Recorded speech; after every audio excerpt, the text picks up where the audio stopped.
करिश्मा, रेशमा और मनीषा 3 बहनें हैं। उनका एक भाई भी है, मयंक। मयंक अपनी बहनों को बहुत प्यार करता है, लेकिन मयंक की पत्नी सविता इस मामले में मयंक से बिल्कुल ही अलग है। वो अपनी ननदों का जितना बुरा कर सकती है उतना बुरा करती ही रहती है और अपनी ननदों पर हुक्म भी चलाती है। करिश्मा, करिश्मा, तुमने अभी तक नाश्ता नहीं बनाया? तुम्हारे भैया को ऑफिस जाने में देर हो रही है। हाँ भाभी, बस अभी बनाती हूँ। करिश्मा, तुम ये ढीलापन छोड़ दो। कल को पराए घर जाना है। वहाँ अगर तुम इस तरह से काम करोगी तो लोग क्या कहेंगे कि माँ ने और भाभी ने कुछ सिखाया नहीं। और तुम्हारी दोनों बहनें कहाँ हैं? रेशमा मार्केट गई है और मनीषा सो रही है। क्या? सुबह के 8 बज रहे हैं और ये महारानी अभी भी सो रही है? ये कहते हुए सविता अपनी सास दुर्गा देवी के पास जाती है। माँ जी, देख रही हो अपनी बेटियों के तौर तरीके? क्या हुआ बहू, सुबह सुबह क्या कर दिया मेरी बेटियों ने? अरे एक तो अभी अभी उठकर किचन में गई है, दूसरी सुबह सुबह बाहर चली गई और तीसरी अभी तक सो रही है। क्या करूं मैं इन तीनों का, मैं तो परेशान हो गई हूँ। जाकर उठा उसे और रेशमा से मैं बात करती हूँ। सविता सीधा मनीषा के कमरे में जाती है और उससे कहती है, महारानी जल्दी उठो, सूरज सर पर आ गया है। भाभी थोड़ी देर और सोने दो ना, मैं रात को लेट सोई थी।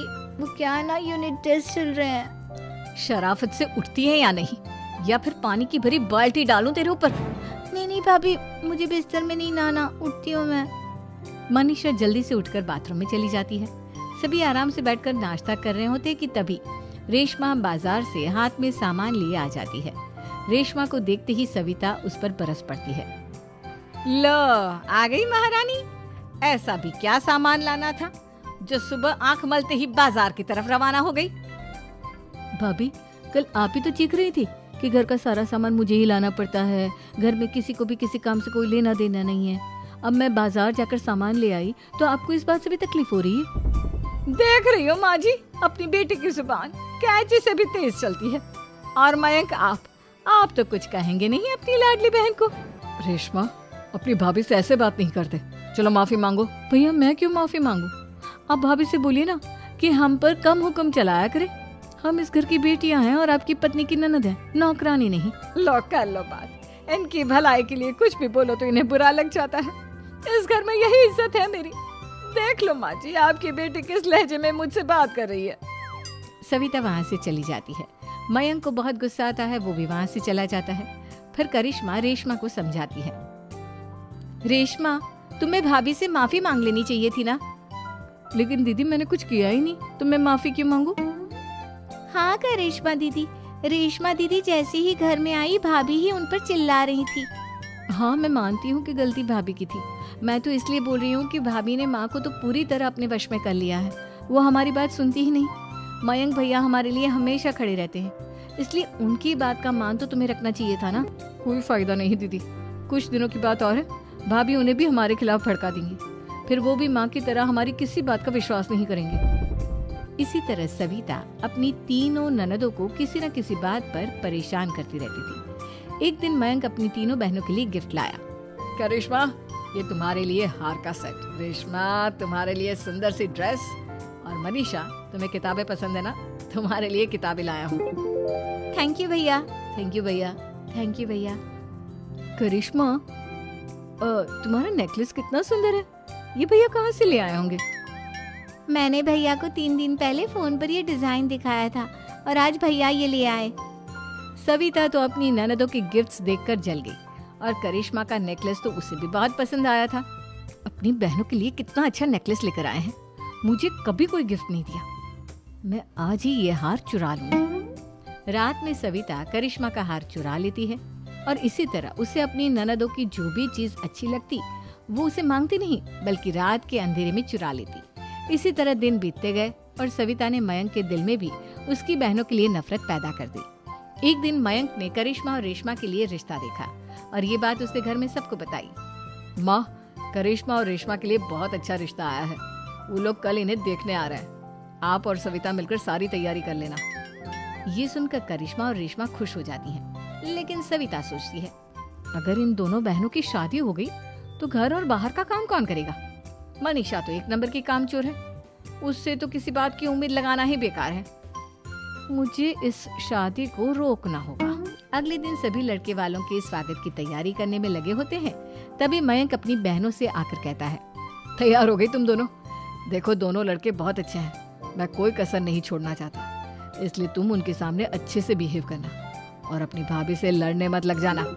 करिश्मा, तुम वो नेकलेस पहन लो ना जो मैं तुम्हारे लिए लाया था। भैया मैं बहुत देर से वो नेकलेस ढूंढ रही हूँ, लेकिन मुझे मिल ही नहीं रहा। क्या तुमने नेकलेस खो दिया? तुम्हें पता भी है वो कितना महंगा था? तुम कोई काम ढंग से नहीं कर सकती। मयंक गुस्से में वहां से चला जाता है। थोड़ी देर बाद लड़के वाले भी आ जाते हैं। वो दोनों बहनों को पसंद कर लेते हैं और रिश्ता पक्का हो जाता है। लेकिन सविता के दिमाग में तो कुछ और ही खिचड़ी पक रही थी। वो पंडित जी के पास करिश्मा की कुंडली लेकर जाती है और उन्हें पैसे देकर करिश्मा की कुंडली बदलवा देती है। जब लड़के वालों के पास करिश्मा की कुंडली जाती है तो वो दुर्गा को फोन करते हैं।